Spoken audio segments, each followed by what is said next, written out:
المكرونة الحبة وحبة او المتحمرة.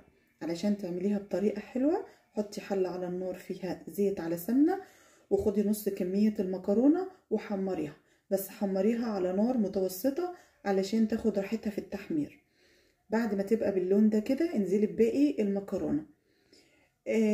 هاخدها بس تقلبتين اتنين في السريع كده، وهنزل عليها برشة فلفل اسود مش كتير، وكمان مكعب مرقة دجاج، وعليها معلقة كاتشب، وياريت يكون حار، هتخلي طعمها جميل جدا. مش صلصة، حطي معلقة كاتشب حار.